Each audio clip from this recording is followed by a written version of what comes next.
استفسار فرمایا ہے کہ قرآن شریف 15 شعبان کو لوح محفوظ پر اتارا گیا اور پھر وہاں سے بتدریج حضرت رسالت پناہ صلی اللہ علیہ وسلم پہ نازل ہوتا رہا۔ اللہ تعالیٰ نے فرمایا کہ انا انزلناہ فی لیلۃ القدر، اور بلا شبہ ہم نے قرآن پاک کو نازل کیا ہے اس رات میں جب اندازے مقرر کیے جاتے ہیں۔ اندازے کا ایک مطلب تو وہ ہے جو ہم اور آپ لیتے ہیں کہ کس چیز کا اندازہ کرنا کہ شاید 20 تاریخ تک یہ سفر ہو جائے، شاید یہ 1 کلو ہو۔ ایک قدر ہے جو عربی میں خالصتاً استعمال ہوتا ہے کہ مقرر کر دینا، پیمانہ اس کا باندھ دینا۔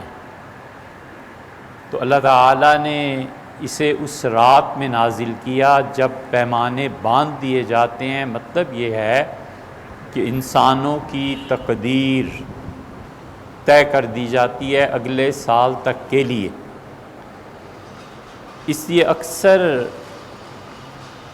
حضرات کا خیال یہ ہے کہ اصل میں یہ لیلۃ القدر ہے، اور وہ لیلۃ القدر کب آتی ہے؟ رمضان میں آتی ہے، اور اس میں بھی آخری عشرے کی احادیث زیادہ ہیں، اور ان میں بھی طاق راتوں کی احادیث زیادہ ہیں۔ تو وہ لیلۃ القدر ہے اصل میں جس میں قرآن پاک نازل کیا گیا۔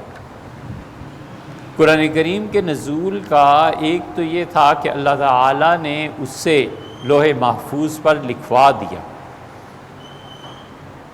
اور ایک یہ ہے کہ جبریل امین کو حکم ہوتا ہے کہ اتنی آیات لے کے آپ تشریف لے جائیں اس حصے کو۔ دونوں طرف گئے ہیں مفسرین، وہ کہتے ہیں لیلۃ القدر میں پہلی صورت تھی اور اس کے بعد دوسری صورت یہ ہے۔ پھر لیلۃ القدر کے علاوہ جو 15 شعبان کی رات ہے اس میں یقیناً کچھ نہ کچھ فیصلے ہوتے ہیں، کیونکہ اتنی کثرت سے روایات آئی ہیں کہ ان سب لوگوں کو جھوٹا نہیں قرار دیا جا سکتا، کچھ نہ کچھ اس کی اصل ہے۔ اور پھر حدیث میں بھی آیا ہے، اور 20 سے زیادہ صحابہ کرام رضی اللہ عنہم کی بھی روایات ہیں۔ تو یہ جو 15 شعبان ہے، 16ویں شعبان سے پہلی 14 اور 15 کی درمیانی شب جو ہے اس میں بھی فیصلے ہوتے ہیں۔ کچھ کا خیال یہ ہے کہ اس وقت قرآن کریم نازل کیا گیا ہے، لیکن حقیقت یہ ہے کہ وہ پہلی بات زیادہ وزنی ہے، اور پھر وہاں سے حضور اقدس صلی اللہ علیہ وسلم پہ تدریجاً نازل ہوتا رہا۔ اللہ تعالیٰ فرشتوں کو بتاتے رہے تو فرشتے اتنا حصہ قرآن پاک کا لے کر حضور صلی اللہ علیہ وسلم کی خدمت میں حاضر ہوتے رہے۔ قرآن مجید کی جو موجودہ صورت ہے، یعنی صورتوں کی ترتیب، کیا یہ اسی طرح لوح محفوظ میں بھی محفوظ تھا؟ شاباش، کیا سوال پوچھا ہے۔ حضور اقدس صلی اللہ علیہ وسلم نے اس کی ترتیب خود بنائی یا وحی الہی تھی؟ لا حول ولا قوت الا باللہ۔ یہ جناب والا کس فتنے میں آپ ڈالنا چاہتے ہیں امت کو؟ ہمارے عقیدے کا حصہ ہے اہل السنہ کا کہ قرآن اپنی موجودہ ترتیب میں یہ ٹھیک اسی طرح ہے جس طرح لوح محفوظ میں، اور اللہ تعالیٰ نے ٹھیک اس کی ترتیب جو دنیا میں دی ہے یہی ترتیب خدا کے ہاں۔ جتنی روایات اس موقف کے خلاف ہیں یا تو وہ راویوں کا جھوٹ ہے یا ان میں کوئی نہ کوئی رافضی شیعہ راوی ہے۔ ہم قطعاً یہ ماننے کو تیار نہیں ہے کہ قرآن کریم کی ترتیب کوئی اور ہے اللہ کے ہاں، اور یہ وہ فتنہ ہے جو ہمارے زمانے میں سر اٹھا رہا ہے، اور اس کو نام انہوں نے دیا ہے ترتیب نزولی، کہ حضور صلی اللہ علیہ وسلم پہ جیسے قرآن نازل ہوا تھا، آؤ ہم قرآن کو نئے سرے سے اسی طرح مرتب کریں۔ اگر یہ بات صحیح ہے، اگر صحیح نہیں تو اللہ تعالیٰ معاف فرمائے، اگر یہ بات صحیح ہے جو مجھے غامدی صاحب کے بہت سے دوستوں نے بتائی ہے کہ ہم لوگ اس ترتیب پہ لانے کی کوشش کر رہے ہیں، تو یہ نہایت شدید گمراہی ہے، قرآن کو مشکوک بنانا ہے۔ اسی لیے توسی اور 4 بڑے بڑے شیعہ علماء وہ سب اس بات کے قائل تھے کہ ترتیب نزولی میں ہونا چاہیے، یہ تو ترتیب ابوبکر اور عمر کی دی ہوئی ہے، اسی لیے وہ اس قرآن کے بارے میں شک کرتے ہیں۔ کہاں سے ترتیب نزولی؟ ترتیب نزولی کا مطلب یہ ہے کہ اقرأ بسم ربک الذی خلق کی 5 آیتیں لکھیں، اور پھر اس کے بعد یا ایھا المدثر کی کچھ آیتیں لکھیں، وربک فکبر وثیابک فطہر، اور اس کے بعد سورہ فاتحہ لکھ دیں۔ قرآن بچوں کا کھیل بنانا ہے؟ ہم میں سے کوئی اس بات کا قائل نہیں ہے کہ قرآن کی کوئی ترتیب نزولی ہے، ہم قطعاً نہیں اس چیز کو مانتے۔ یار اگر اللہ نے قرآن کو ترتیب سے نہیں نازل کیا اور یہ ترتیب جو ہے یہ نہیں ہے، تو حضور اقدس صلی اللہ علیہ وسلم خود کیسے پڑھتے تھے، قرآن مجید کی تلاوت کیسے کرتے تھے؟ شیعہ اور سنی دونوں کی کتابوں میں آیا ہے کہ رسول اللہ صلی اللہ علیہ وسلم نے فاتحہ کے بعد بقرہ پڑھی، پھر آل عمران پڑھی، پھر یہ پڑھا، پھر یہ پڑھا، پھر یہ پڑھا۔ اگر ترتیب نزولی اصل ہے اور وہ ترتیب نہیں ہے جو یہ ہے، تو رسول اللہ صلی اللہ علیہ وسلم کیا کرتے رہے؟ سیدنا ابوبکر رضی اللہ عنہ نے کہاں سے ترتیب دلوائی؟ اور اس سے بھی بڑی گمراہی کہ حضرت امام مہدی جب آئیں گے تو وہ قرآن لے کے آئیں گے ترتیب نزولی کے متعلق۔ یہ اتنی بڑی گمراہی ہے کہ جامع الازہر کے بعض علماء اس میں شریک ہو گئے۔ خدا انہیں بھی اور ہمیں بھی ہدایت پہ رکھ کے، قطعاً یہ بات نہیں مانی جا سکتی۔ قرآن مجید کی جو موجودہ صورت ہے اللہ نے اسی طرح اس ترتیب کو رکھا ہے۔ ہوتا یہ تھا کہ رسول اللہ صلی اللہ علیہ وسلم کو اللہ تعالیٰ بتاتے تھے کہ یہ آیات آپ فلاں جگہ پر رکھ دیں۔ جب وحی ختم ہوتی تھی تو رسول اللہ صلی اللہ علیہ وسلم ان آیات کو اس جگہ پر رکھوا دیتے تھے۔ مثلاً واتقوا یوما ترجعون فیہ الی اللہ کی جو آیت ہے سورہ بقرہ کی، حضرت ابن عباس رضی اللہ عنہ وغیرہ کا خیال یہ ہے کہ آخری آیت ہے جو قرآن میں نازل ہوئی، اور رسول اللہ صلی اللہ علیہ وسلم سورہ بقرہ میں فلاں جگہ یہ آیت رکھو۔ یہ سب انہی کی ترتیب دی ہوئی۔ رسول اللہ صلی اللہ علیہ وسلم ان آیات کو خدا کے حکم کے مطابق رکھواتے تھے، اور یہی وہ ترتیب تھی جو رسول اللہ صلی اللہ علیہ وسلم دنیا میں چھوڑ کر گئے ہیں۔ سورہ انفال کے متعلق یہ تھا کہ کیا یہ سورہ توبہ، یقیناً سورہ انفال کو سورہ توبہ کے بعد رکھنا ہی تھا، لیکن کیا یہ سورہ انفال کا حصہ ہے یا سورہ انفال مستقل ایک صورت ہے؟ اس پہ صحابہ کرام رضی اللہ عنہ کا اختلاف تھا۔ تو امیر المومنین سیدنا عثمان رضی اللہ عنہ نے اس پہ فرمایا کہ اس پہ بسم اللہ نہ لکھو اور اسے سورہ توبہ کے بعد رکھ دو۔ اگر یہ اسی کا حصہ ہے تو بھی ٹھیک ہے، اگر یہ اس کا حصہ نہیں ہے، مستقل صورت ہے، تو بسم اللہ کے نہ ہونے سے کیا فرق پڑتا ہے، بس رکھ دو۔ یہ بہت بڑی گمراہی کا پیش خیمہ ہے کہ ترتیب نزولی دی جائے۔ اس ترتیب کو ادھر ادھر کرنے پہ حضور صلی اللہ علیہ وسلم اتنے ناراض، محبت تھی حضرت بلال رضی اللہ عنہ سے، اس لیے ان کی خیر رہی۔ سیدنا بلال رضی اللہ عنہ کو قرآن پڑھنے کا بڑا شوق تھا، اور کمال ان کا یہ تھا کہ سیدنا بلال رضی اللہ عنہ قرآن پڑھتے تھے نا، جب تو ایک آیت پہ رک کے اس جیسی دوسری آیات پھر قرآن سے تلاوت کرنے لگتے تھے۔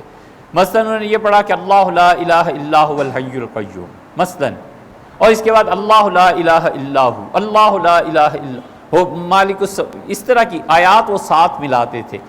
اب ایک آیت وہ پڑھ رہے ہیں، تیسرے پارے کی اگلی آیت پڑھ رہے ہیں، چھٹے پارے کی وہی مضمون تھا، اچھا اللہ نے یہ بھی کہا، اللہ نے یہ بھی، ان کا ذوق تھا جسے شاعرانہ، یا جیسے آپ بغیر تشبیہ کے قوالی میں دیکھتے ہیں نا، شاعر شعر پڑھتا ہے قوال اور پھر اس جیسے دوسرے اشعار لے آتا ہے، پھر وہ اصل غزل پہ یا قوالی پہ آ جاتا ہے کہ اس کے بعد اصل میں یہ شعر آتا ہے۔ سیدنا بلال رضی اللہ عنہ ایسے پڑھ رہے تھے۔ فتح القدیر میں آتا ہے کہ رسول اللہ صلی اللہ علیہ وسلم منع فرما دیا، اور اپنا بلال ایسے نہیں پڑھتے، جو آیت پڑھتے ہیں پھر اس کے بعد کی آیات مسلسل تلاوت ہوتی۔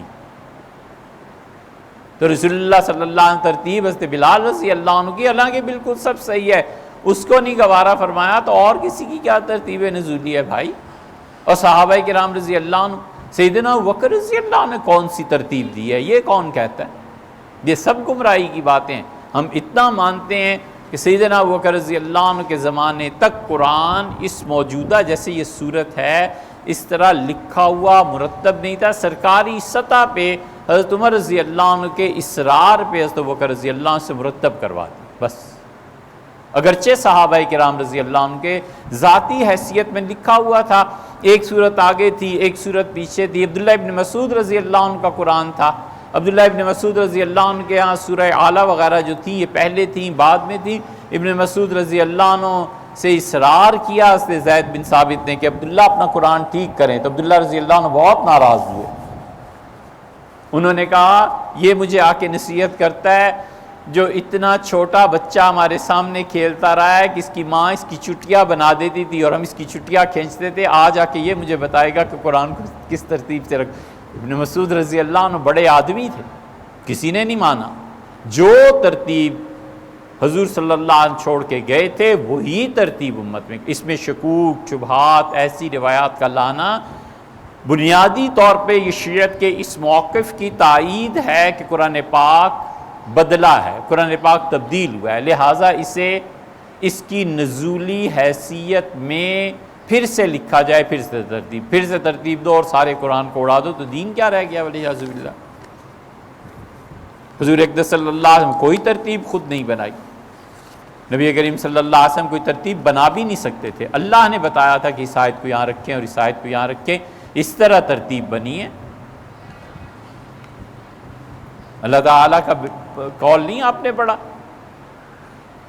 قرآن کریم میں تبدیلی اور آیات، اللہ نے فرمایا وَلَوْ تَقَوَّلَ عَلَيْنَا لِبَعْضَ الْأَقَاوِيلِ، اگر محمد صلی اللہ علیہ وسلم کوئی ایسی بات اس میں کہہ دیں جو میں نے نہیں کہی، لَأَخَذْنَا مِنْهُ بِالْيَمِينِ، ہم دائیں ہاتھ سے اس کو پکڑ لیں، ثُمَّ لَقَطَعْنَا مِنْهُ الْوَتِينَ، اور میں اسے ذبح کر کے رکھ دوں، اس کی گردن کاٹ دوں، وَمَا أَحَدٌ مِّنْكُمْ، اور تم میں سے کوئی ایک نہیں ہے جو انہیں بچا سکے۔ قرآن کے بارے میں اللہ اتنا غیور ہے، تے حضور اقدس صلی اللہ علیہ وسلم اپنی طرف سے کچھ نہیں کر سکتے، یہ کیا ہے؟ کیا کوئی ایسی آیات ہیں جو حضور صلی اللہ علیہ وسلم نازل ہوئی ہیں اور قرآن میں اس کسی مصلحت سے شامل نہ؟ کون سی مصلحت ایسی تھی؟ اس کا جواب صحیح حضرت ام المومنین عائشہ رضی اللہ عنہا نے دیا ہے۔ انہوں نے کہا حضور صلی اللہ علیہ وسلم نے شہد کو حرام کرنے کا ارادہ فرما لیا تھا اور اس پہ کہہ بھی دیا تھا کہ اللہ کی قسم میں آئندہ شہد نہیں کھاؤں گا، اور اس آیت کے متعلق ہے یا سورہ احزاب کی ایک اللہ نے کہا کہ جو آپ کے دل میں تھا کہ زید نے اب زینب کو طلاق دی ہے تو اس کا ہوگا کیا میں اس سے شادی کر لوں؟ اللہ نے فرمایا آپ کے دل میں تھا نا، ہم نے اسے کھول دیا، جائیے آپ زینب سے شادی کیجیے، وہ آپ کی بیوی ہے۔ ام المومنین رضی اللہ عنہ کہتی تھیں اگر کسی نے پوچھا تھا ان سے یہی سوال، تو انہوں نے کہا اگر حضور صلی اللہ علیہ وسلم کوئی چیز چھپانی ہوتی نا تو انہی آیتوں کو چھپا لیتے۔ سب غلط بات ہے، حضور صلی اللہ علیہ وسلم خدا کے کلام کو آپ سوچیں اگر چھپاتے، اللہ نے کہا بلغ ما انزل الیک من ربک، آپ پہنچائیے امت تک ہر وہ چیز جو ہم نے آپ پہ نازل، اور اگر آپ نے نہ پہنچائی فما بلغت رسالتہ، آپ نے رسالت کا حق ادا نہیں کیا۔ ٹھیک یہی وہ آیت ہے جس کے بارے میں یہ سوالات جس قسم کے اہل تشیع کے یہاں آتے ہیں، وہ کہتے ہیں اس آیت میں اللہ نے حضور صلی اللہ علیہ وسلم کو کہا تھا کہ یہ آپ بتائیے امت کو جو چیز میں نے آپ پہ نازل کیا، اور اگر آپ نہیں کریں گے تو آپ نے رسالت کا حق ادا نہیں کیا۔ اسی وجہ سے رسول اللہ صلی اللہ علیہ وسلم وفات سے 20 دن پہلے خم غدیر میں رکے اور آپ نے سیدنا علی رضی اللہ عنہ کو بلایا اور سب کے سامنے کہا کہ من کنت مولا ہو فعلی مولا، میں جس کا آقا اور مالک ہوں علی اس کے آقا اور مالک ہیں۔ اللہ نے اس آیت میں حکم دیا تھا کہ خلافت علی کے سپرد کر کے جائیں۔ ہم کہتے ہیں سیدھی سادی بات ہے، حضور صلی اللہ علیہ وسلم حکم تھا تو کہہ کیوں نہیں گئے؟ کہہ دیتے نا کہ خلیفہ یہی ہوں گے، ختم ہو جاتی بات بس۔ پھر بنو ہاشم میں سیدنا علی رضی اللہ عنہ اکیلے ہی مدینہ منورہ میں تھے، 100 سے زیادہ آدمی تھے سیدنا علی رضی اللہ عنہ اس ہاشمیوں کے، اٹھ کھڑے ہوتے، لڑ لیتے۔ سیدنا علی رضی اللہ عنہ جیسے آدمی صفین میں ام المومنین عائشہ، طلحہ، زبیر رضی اللہ عنہ کے مقابلے میں 1 انچ پیچھے نہیں ہٹے۔ حضرت زبیر رضی اللہ عنہ جب آمنے سامنے ہوئے ہیں میدان جنگ میں تو حضرت علی رضی اللہ عنہ کا زبیر وہ دن یاد ہے جب تم اور ہم بنی سعادہ میں ملے تھے اور حضور صلی اللہ علیہ وسلم تشریف لائے تھے، اور نبی کریم صلی اللہ علیہ وسلم نے فرمایا تھا کہ زبیر علی کیسے ہیں، تو تم نے میری تعریف کی تھی، اور پھر آپ نے فرمایا تھا زبیر یاد رکھنا جس دن تم علی کے مقابلے میں آؤ گے نا اس دن علی حق پہ ہوگا، تم نہیں ہوگے۔ حضرت زبیر رضی اللہ عنہ نے تھپڑ مارا کھینچ کے اپنے گھوڑے کے منہ پہ اور کہا حضرت میں بھول گیا تھا، کہ حضرت میں واپس چاہتا ہوں، میں بھول گیا تھا، یاد نہیں رہا تھا۔ وہ واپس چلے گئے۔ ام المومنین عائشہ رضی اللہ عنہا سے رسول اللہ صلی اللہ علیہ وسلم نے کہا تھا کہ میں نے ایک چیز دیکھی ہے، عرض کیا کہ کیا؟ آپ نے فرمایا حواب کے مقام پہ میری بیویوں میں سے ایک جائے گی اور اس رات اس پہ کتے بھونکیں گے وہاں پہ، اور اسے چاہیے کہ وہ واپس آئے۔ ام المومنین عائشہ رضی اللہ عنہ نے بصرہ گئے جو سفر اختیار کیا، جب اس مقام پہ پہنچی تو ساری رات کتے بھونکتے رہے، سو نہیں سکی۔ تو صبح اٹھ کے پوچھا کہ یہ کیا ہے، یہ وہ مقام تو نہیں آ گیا حواب؟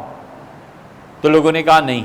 فرمایا مجھے لگتا ہے یہی ہے، کیونکہ حضور صلی اللہ علیہ وسلم سے فرمایا تھا میں واپس پلٹتی ہوں، جاتی ہوں واپس، لیکن لوگوں نے گواہی دی، جو جھوٹے تھے انہوں نے گواہی دی، ان کا ام المومنین یہ اس جگہ نہیں ہے، وہ جگہ اور کہیں ہے، یہ تو اور جگہ ہے۔ ام المومنین رضی اللہ عنہ نے تسلیم کر لیا اور آگے تشریف لے گئی۔ سیدنا علی رضی اللہ عنہ ایک انچ نہیں ہٹے اپنے موقف سے، اور وہ علی ڈر جاتے خلافت صدیقی اور فاروقی سے، سبحان اللہ، لا حول ولا قوت الا باللہ۔ سیدنا علی رضی اللہ عنہ ہمارے نزدیک یہ اعمال السنہ کا عقیدہ ہے،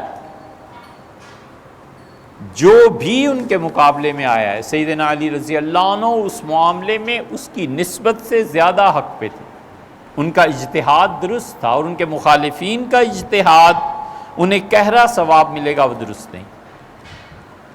حضور صلی اللہ علیہ وسلم نے سیدنا علی رضی اللہ عنہ کو صحابہ کرام رضی اللہ عنہ کے سامنے کھڑا کر کے کہا کہ الحق معاذ، الحق معاذ، حق اس کے ساتھ ہے، سچائی اس کے ساتھ ہے، علی حق تمہارے ساتھ ہے، اور دعا کی اور فرمایا اللہ حق کو ادھر پھیر دے جدھر علی چل پڑے۔ سیدنا علی رضی اللہ عنہ خلافت راشدہ ہے، کوئی معمولی آدمی تھے؟ یہ کیسے ممکن ہے کہ یہ سب کچھ ان کے سامنے ہوتا رہا اور حضور صلی اللہ علیہ وسلم آیتیں بھی چھپاتے رہے اور ان کی خلافت کا اللہ نے حکم بھی دے دیا تھا، وہ بھی رسول اللہ صلی اللہ علیہ وسلم یہ کہہ کے تشریف لے گئے۔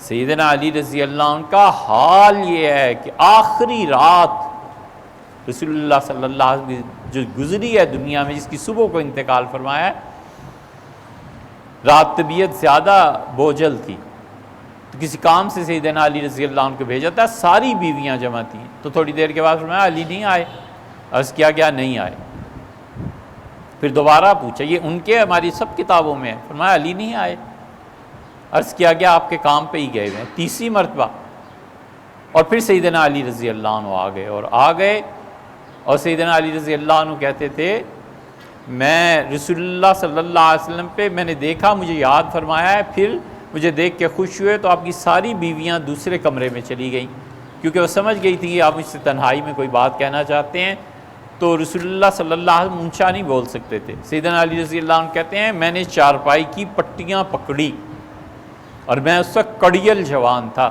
کیا 30 سال کے ہوں گے، 28 سال کے ہوں گے، اور کہا میں جھک گیا رسول اللہ صلی اللہ علیہ وسلم پہ، اپنا کان ان کے ہونٹوں سے میں نے لگا دیا، اور اتنی طویل بات کی، اتنی طویل گفتگو مجھ سے فرمائی کہ میرے کندھوں میں شانوں میں درد ہونے لگا، میں اتنی دیر جھکا رہا۔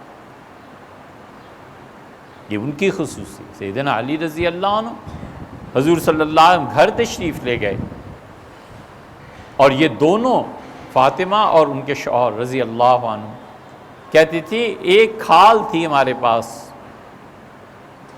دمبے کی، ہم غریب لوگ تھے، اس دمبے کی کھال میں ہم دونوں لیٹے ہوئے تھے، تو رسول اللہ صلی اللہ علیہ وسلم کے چاپ قدمی پاؤں کی آواز ہم نے سنی، تو فاطمہ مجھ سے رضی اللہ عنہ الگ ہونے لگی، اتنے میں کھٹک رسول اللہ صلی اللہ علیہ وسلم دروازہ کھول دیا اور فرمایا دونوں اپنی، تو فاطمہ رضی اللہ شرم کی وجہ سے کھال کھینچ لی، اپنے چہرے پہ لے لی، تو رسول اللہ صلی اللہ علیہ وسلم بس لیٹے رہو ایسی جیسے تم، اور جا کر ہم دونوں کے پاؤں کے درمیان بیٹھ گئے اور فرمایا فاطمہ میری بیٹی کیا چیز مانگتی ہو، میں خوش ہو کے دوں یا تم کچھ مانگو؟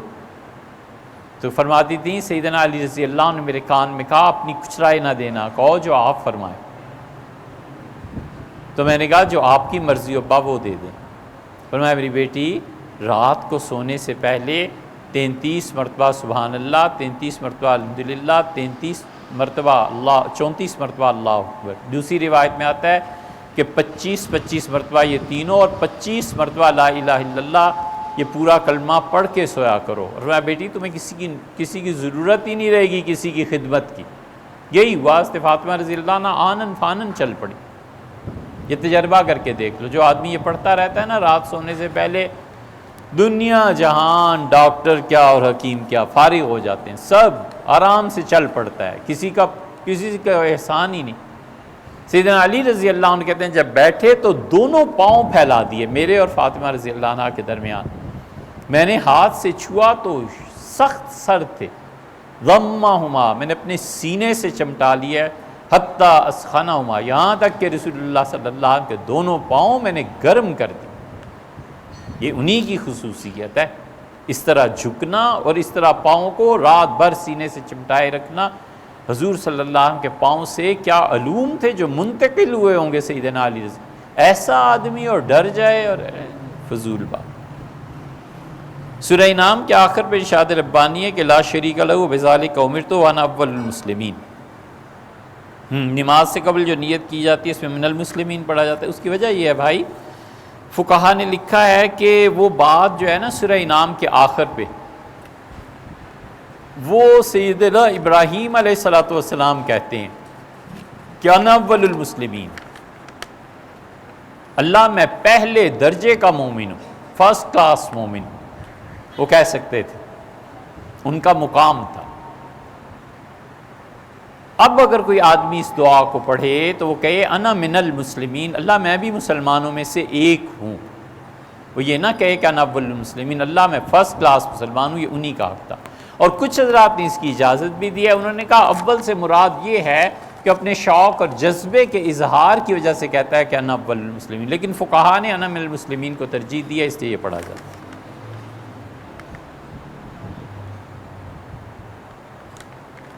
کبھی کوئی شخص خوشی کی کیفیت میں سجدہ شکر بجا لاتا ہے، زوال کے وقت نہیں کرنا چاہیے ایسا۔ اللہ کے علاوہ جن جن کی عبادت کی گئی ہے نا، جانوروں کی، سورج کی، چاند کی، ان کی تعظیم عبادت کرنا ان کی یہ درست نہیں۔ زوال کا جو وقت ہے تقریباً 50 منٹ کا ہوتا ہے، اس میں کوئی سجدہ کوئی عبادت نہیں، سو جانا چاہیے، صوفیہ یہی کہتے تھے۔ شاپنگ بیگز مختلف لفافوں پہ امان اللہ پلازا، خادم حسین، انہیں استعمال کے لیے جوتے وغیرہ رکھنا کیسا ہے؟ نہیں کرنا چاہیے، شاپنگ بیگ ہی سرے سے استعمال نہیں کرنے چاہیے۔ کوئی مولوی کہتے تو کہیں گے یہ دقیانوسی ہے، پتہ نہیں کس زمانے کیا، یہ شاپنگ بیگ سرے سے استعمال نہیں کرنے چاہیے، بس نہیں چلتا، نہیں تو اس سے حرام ہونے کا فتویٰ دیں۔ سارا سسٹم جو ڈیمیج ہو جاتا ہے اس کا ذمہ دار کون ہے؟ مسئلہ یہ ہے جو ہم میں اور غیروں میں فرق ہے کہ ہم ہمیشہ فتوے کے معاملے میں متشابہات کو دیکھتے ہیں اور نہیں سے شروع کرتے ہیں کہ ایسے نہ ہو خدا کی نافرمانی ہو جائے، اور مصری اور یہ سارے عرب ہاں سے دیکھتے ہیں اور ادھر سے شروع کرتے ہیں، یہ ہے فرق۔ اس لیے جو شاپنگ بیگز ہیں آپ خود کبھی سوچیں شرعاً ان کا استعمال جائز ہے؟ کیا کریں، ہر جگہ یہی ملتے ہیں، یہی شاپنگ بیگز لوگ پھینک دیتے ہیں، یہی شاپنگ بیگز ہی تو ہیں جو جگہ جگہ گندگی کے ڈھیر لگے ہوئے ہیں، اور اس پہ دھوپ پڑے اور پھر شاپنگ بیگ پگھلے اور اس کے اندر جو چربی ہے جو بھی چیزیں گھر والوں نے ڈالی ہیں وہ جلیں، یہ کہاں ہوتا ہے؟ اس لیے ان شاپنگ بیگز کو استعمال کرنے سے ہمیشہ بچنا ہی چاہیے۔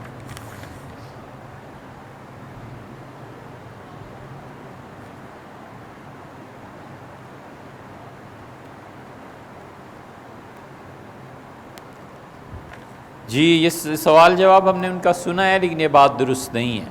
جنت میں لوگوں کی بیویاں ہوں گی، حوریں ہوں گی، جو لوگ ان سے اولاد چاہیں گے اللہ تعالیٰ انہیں اولاد بھی دیں گے۔ رسول اللہ صلی اللہ علیہ وسلم نے بہت سی چیزیں جنت کے متعلق جو فرمائی ہیں ان میں سے ایک ہے۔ صحابہ کرام رضی اللہ عنہم پوچھتے تھے حضور صلی اللہ علیہ وسلم سے، حتیٰ کہ یہاں تک پوچھا کہ اللہ کے رسول کپڑے کیسے ہوں گے؟ تو رسول اللہ صلی اللہ علیہ وسلم تمہارے لیے کپڑے جنت میں جیسے پھول کھلتے ہیں اس طرح پھول کھلیں گے اور اس سے تمہارے کپڑوں کا جوڑا برآمد ہوگا۔ اب اس پہ کہتے ہیں یہ کیسے ہو گیا؟ ہم کہتے ہیں روئی کیسے پیدا ہو جاتی ہے؟ آسان بات ہے نا، یہ عقل میں آتا ہے کہ روئی پیدا ہو جائے؟ کپڑا بھی ایسے ہی پیدا ہو جائے گا۔ وہ صحابی جنہوں نے سوال کیا تھا انہوں نے پھر ذرا سا مزاح کی بات کی، ان کا اللہ کے رسول یہ جو انصار میں کپڑے بنتے ہیں نا جنت میں، پھر تو یہ بڑے خوش رہیں گے کہ کپڑوں کا کاروبار، کپڑے آئیں گے ان کے پاس۔ تو رسول اللہ صلی اللہ علیہ وسلم مسکرائے اس بات پہ کہ انہوں نے اپنے گاؤں کے لوگوں کے متعلق جو بات ارشاد فرمائی۔ تو یہ سب چیزیں ہوں گی، ایسے ہی ہے جیسے دنیا میں خواتین مرد و عورت ہیں، ایسے ہی تعلقات وہاں بھی ہوں گے، سب چیزیں ہوں گی۔ اس میں کیا ایسی بات ہے جس پہ آدمی کہے کہ نہیں یہ اور وہ؟ جنت جو ہے وہ ہمارے وہم و گمان سے بالا ہے۔ ابھی تو 4% وہ اس کا انتقال ہو گیا نا، ابھی کس کا ہے؟ اسٹیفن کا۔ اس پہ ہم نے پروگرام ریکارڈ کرایا ہے۔ اسٹیفن نے کہا کہ ابھی 4 یا 6% کائنات کھلی ہے، ابھی تو اتنے ہی کچھ ہوا ہے، تو یہ حال ہے۔ جب 100% کھلے گی تو تب کیا ہوگا؟ یہ ایک جہان تھوڑا ہی ہے۔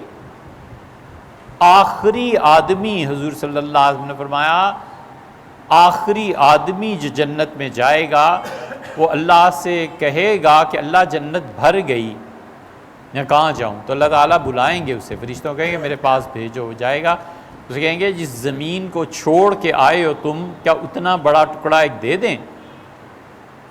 تو وہ کہے گا اے پروردگار تو میرے ساتھ مذاق کرتا ہے، اور وہ ہنسے گا کہ اللہ تو مذاق۔ اللہ فرمائیں گے کہ اسے لے جاؤ اور اس سے 10 گنا بڑی زمین اسے دے دو۔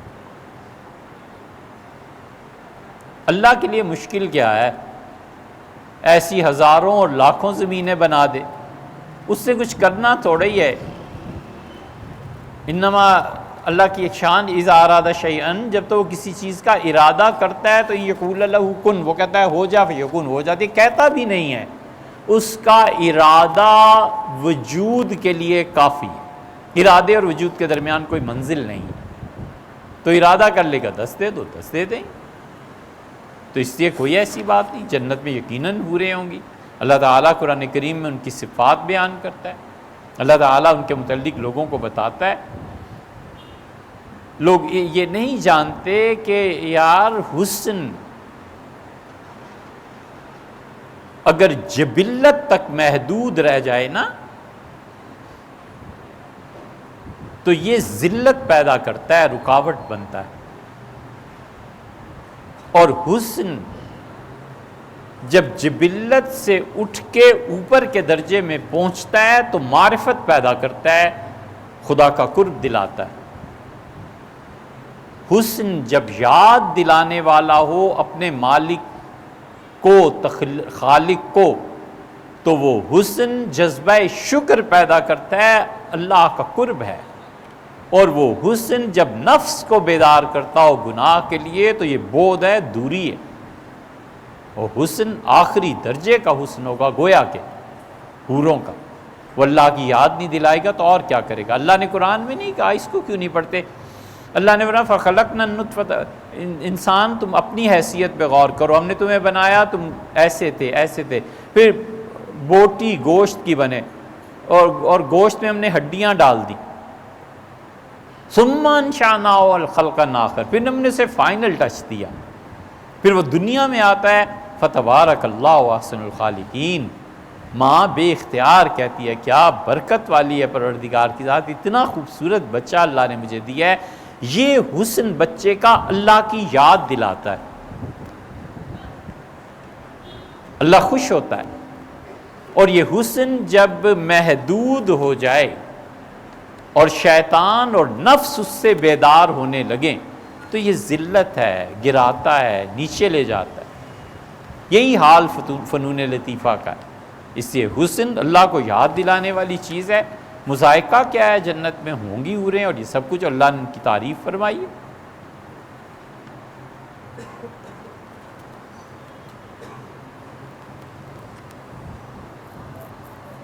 بعض شادیوں پہ ولیمے کی بجائے طرفین کی جانب سے کمبائنڈ ریسیپشن کا اہتمام کیا جاتا ہے۔ بالکل ٹھیک ہے بھائی، اس کو بھی ختم کر دینا چاہیے۔ ضرورت کیا ہے اس کی؟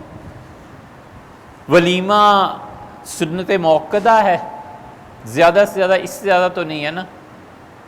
بعض لوگ کہتے ہیں واجب ہے، اس سے زیادہ تو نہیں ہے۔ اور اس ولیمے پہ جو فضول خرچی ہوتی ہے وہ کس کھاتے میں؟ سنت موقدہ کے لیے حرام کام کرنے۔ سنت موقدہ کی ادائیگی کے لیے قرض لینا ہے، سنت موقدہ کی ادائیگی کے لیے لوگوں کی باتیں سننی ہیں، نمازیں ضائع کرنی ہیں، سنت موقدہ کی ادائیگی کے لیے جو اپنے نفس میں ترفع اور عالی شان ہونا، اور آج یہ جو پیدا ہوتا ہے یہ سب کیا ہے؟ ولیمہ یہ تھوڑا ہی تھا جو رسول اللہ صلی اللہ علیہ وسلم فرماتے تھے۔ نبی کریم صلی اللہ علیہ وسلم کے ہاں تو ولیمہ اور چیز تھی۔ وہ دسترخوان بچھایا ہوا تھا، عبداللہ ابن عمر رضی اللہ عنہ تشریف فرما تھے، تو عشاء کی جماعت ہونے لگی مسجد نبوی میں، تو عبداللہ ابن عمر رضی اللہ عنہ اٹھے تو ایک لڑکا بھی بیٹھا ہوا تھا۔ اس نے کہا کہ حضور صلی اللہ علیہ وسلم نے فرمایا ہے کہ رات کا کھانا اور عشاء کی نماز جب آ جائے تو کھانے سے پہلے فارغ ہو لو۔ تو فرمایا یہ 2-3 کھجوریں جو میں نے کھائی ہیں نا، بس یہی کھانا ہے، جس کے متعلق فرمایا تھا تیرے ابا کا دسترخوان تھوڑا ہی تھا کہ نماز جاتی رہے۔ انہوں نے کہا یہ تھا۔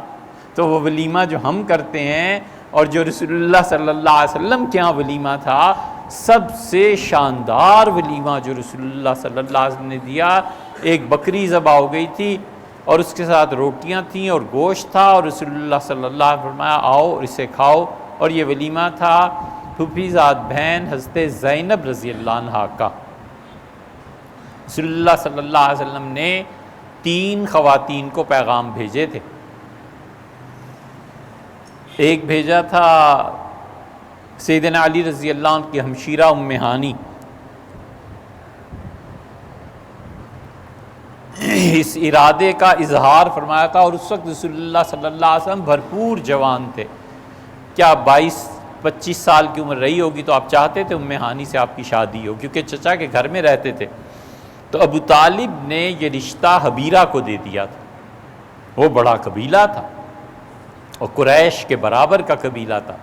تو رسول اللہ صلی اللہ علیہ وسلم نے ابو طالب سے، چچا سے، کچھ ناراضگی کا اظہار فرمایا کہ میں نے آپ سے عرض کیا تھا بیٹی کے لیے، آپ نے مجھے رشتہ نہیں دیا ادھر۔ تو انہوں نے کہا کیا کریں بھتیجے، ہمیں اس دنیا میں رہنا ہے، میں نے انہیں اپنا سمدھی چنا ہے، ہمیں ان قبائل کے درمیان بہت سی چیزیں سوچنی پڑتی ہیں۔ ام ہانی کو پھر رسول اللہ صلی اللہ علیہ وسلم نے پیغام بھجوایا جب ان کے شوہر حبیرہ غائب ہو گئے تھے۔ فتح مکہ ہوئی تھی، تو رسول اللہ صلی اللہ علیہ وسلم فتح مکہ کے دن ام ہانی کے گھر گئے تھے، اور وہیں آپ نے رسول اللہ صلی اللہ علیہ وسلم نے، ام ہانی کہتی ہیں 8 رکعتیں پڑھی تھیں چاشت کی۔ ام ہانی کو دوبارہ پیغام بھجوایا تھا، تو انہوں نے پھر منع کر دیا۔ ان کا اللہ کے رسول میں بچوں والی ہو گئی ہوں، میرے بچے آپ کو کوئی تنگی اور تکلیف دیں مجھے اچھا نہیں لگتا۔ اور عجیب بات ہے یہ کہ رسول اللہ صلی اللہ علیہ وسلم نے ام ہانی رضی اللہ عنہا سے یہ کہا کہ تمہیں پتہ ہے تم مجھے کتنی اچھی لگتی ہو، مجھے تم سے محبت ہے۔ بہت بڑے الفاظ تھے ام ہانی کے لیے، بہت بڑے الفاظ تھے۔ انہوں نے کہا پھر کسی نے پوچھا ام ہانی آپ، انہوں نے کہا نہیں، میں نے خود ہی بات ختم کر دی تھی۔ دوسری خاتون تھیں صفیہ، انہیں رسول اللہ صلی اللہ علیہ وسلم نے پیغام بھجوایا تھا۔ صفیہ بنت شبع تھیں، یہ آئی تھیں قیدیوں میں، تو رسول اللہ صلی اللہ علیہ وسلم نے فرمایا چاہو تو مجھ سے شادی کر لو اور چاہو تو اپنے شوہر کے پاس واپس۔ بنو تمیم میں سے تھی، یہ واپس چلی گئی تھی، اپنے شوہر کو انہوں نے ترجیح دی تھی۔ بنو تمیم نے انہیں بڑا برا بھلا کہا، لیکن بہرحال ہو رہی۔ تیسری رسول اللہ صلی اللہ علیہ وسلم سے جنہوں نے شادی کرنی تھی وہ بھی ایک خاتون تھیں، اور ہوا اس سے یہ کہ رسول اللہ صلی اللہ علیہ وسلم کسی چیز پہ سوچ رہے تھے، بہت زیادہ گہری بات، اس نے آ کے رسول اللہ صلی اللہ علیہ وسلم کے شانے پہ ہاتھ مارا۔ تو عربوں کے رواج کے مطابق حضور صلی اللہ علیہ وسلم سوچ سے جب باہر آئے یا اس کیفیت سے تو ناراض ہوئے، اور آپ نے فرمایا اس کندھے کو درندے کھا جائیں، یہ کون ہے؟ اس کا میں فلاں ہوں اور میں چاہتی ہوں آپ سے شادی کروں۔ حضور صلی اللہ علیہ وسلم میں نے قبول کیا، لیکن بس جاؤ، رکھنا نہیں۔ وہ پھر بوڑھی ہو گئی تھیں، پھر ایک دن شیر نے حملہ کیا اور یہ کندھا یا بھیڑیے نے کندھا ان کا وہ کھا گیا تھا۔ رسول اللہ صلی اللہ علیہ وسلم کے یہاں یہ زینب رضی اللہ عنہا تھی، ان کا ولیمہ یہ سب سے اچھا ہوا تھا، تو اس لیے ولیمے کے نام پہ لوگوں کا شادی سے رک جانا۔ ولیمہ کیا ہوتا تھا؟ جو گھر میں پکا ہوا ہے ذرا سا زیادہ سنوار کے پکا لیا، لوگوں کو بلا لیا، کھانا کھلا لیا۔ ولیمے پہ آپ کا کیا خیال ہے؟ رسول اللہ صلی اللہ علیہ وسلم ہر ایک کو بلاتے تھے اور رسول اللہ صلی اللہ علیہ وسلم ہر ایک کے ولیمے پہ جاتے تھے، شادی میں رنگ پھینک دیتے تھے تو دلہا کے کپڑوں پہ رنگ لگ جاتا تھا۔ عبد الرحمن ابن عوف رضی اللہ عنہ شادی کر کے آئے ہیں، رنگ کو دیکھ کے رسول اللہ صلی اللہ علیہ وسلم کو اندازہ ہوا، اور آپ نے عبد الرحمن شادی کی؟ انہوں نے کہا جی اللہ کے رسول کل رات۔ آپ نے فرمایا اچھا تو پھر ولیمہ کرنا، اگرچہ ایک چھوٹی بکری کا کیوں نہ ہو۔ یہی ہوتا تھا۔ سیدنا علی رضی اللہ عنہ نے کیا ولیمہ کیا تھا حضرت فاطمہ رضی اللہ عنہ کے متعلق؟ ایسے ہی بس کھانا پینا تھوڑا بہت ہوتا تھا، جو گھر میں تھا حاضر کر دیا، یہی تھا۔ یہ جو ولیمے ہمارے ہاں ہوتے ہیں اور خاص طور پہ جو قرض لے کے کیے جاتے ہیں، بالکل نہیں کرنے چاہیے۔ ایک مسئلہ رہ گیا، انہوں نے لندن سے واٹس ایپ پہ انہوں نے بھیجا ہے، دیکھیے خطبہ جمعہ کا ہمارے نزدیک واجب ہے، ضروری ہے۔ خطبہ نہیں ہوگا تو نماز ہی نہیں ہوگی، اور خطبے بھی دونوں مسلسل پڑھنا، درمیان میں کسی نئے کام کا شروع نہ کرنا۔ کوئی پرانا کام ہے تو وہ تو کر سکتا ہے۔ شامی نے لکھا ہے کہ ایک آدمی نے خطبہ دیا جمعے کا، اور اسے یاد آیا کہ مجھ پہ تو غسل فرض تھا، تو کہتے ہیں جائے نہا کر آئے اور بغیر خطبہ دیے نماز پڑھا دے۔ یہ ٹھیک ہے، اس لیے کہ اس پہ یہ پہلے سے کام ضروری تھا اس کے لیے۔ اور وہ کہتے ہیں کہ اگر خطبے کے لیے وہ اٹھا یا اسے محسوس ہوا کہ میں نماز لوگوں کو سکون سے نہیں پڑھا سکوں گا، مجھے پہلے اپنی بیوی کے پاس جانا چاہیے، تو ممبر کو چھوڑ کر جائے، غسل کرے، اور اگر وہ خطبہ دے چکا تھا تو آ کے نئے سرے سے خطبہ دے۔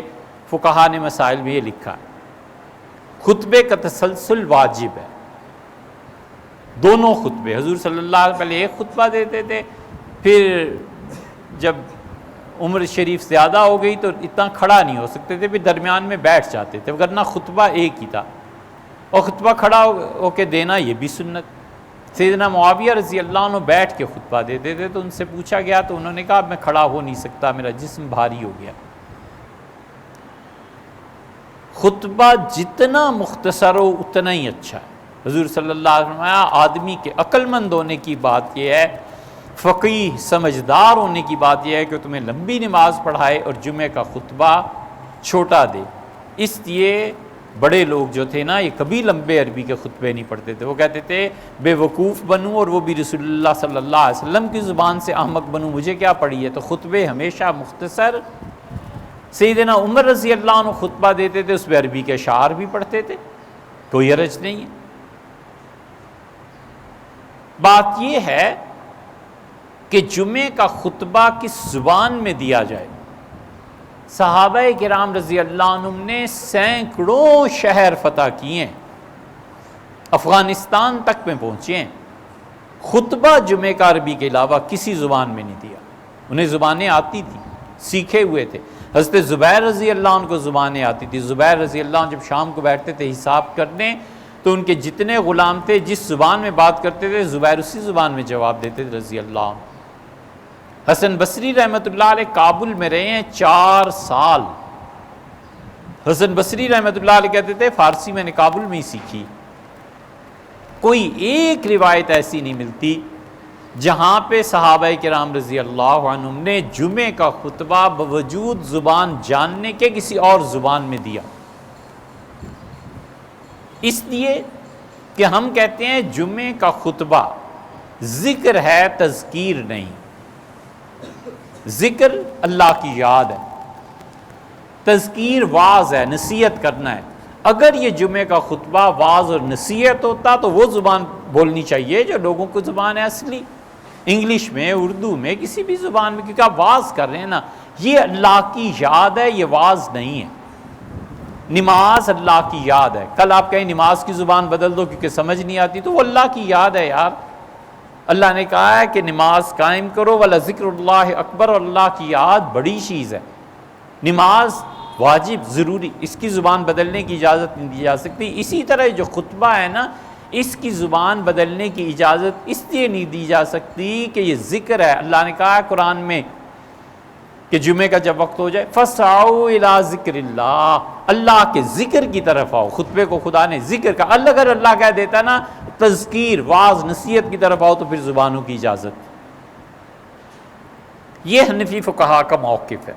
اس لیے وہ کہتے ہیں کسی بھی اور زبان میں صحابہ کرام رضی اللہ عنہ کے طرز عمل کو نہیں چھوڑا جائے گا، کسی بھی اور زبان میں جمعے کا خطبہ نہیں ہے۔ خطبہ فی نفسی واجب، زبان کا تبدیل کرنا ہمارے نزدیک مکروہ ہے۔ سنت متوارثہ جو اوپر سے چلی آتی ہے، اس سنت متوارثہ مسلسل سنت کے خلاف چلنا ہے۔ امت کا جس پہ اجماع ہو گیا ہے اس اجماع کو توڑنا ہے۔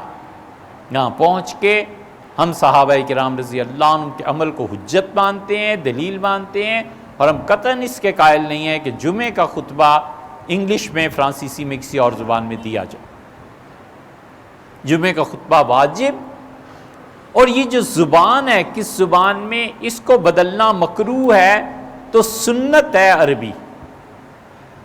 ہم یہ نہیں کہتے کہ خطبہ نہیں ہوا، ہم کہتے ہیں ہو گیا، کراہت کے ساتھ ہوا، سنت کے خلاف ہوا۔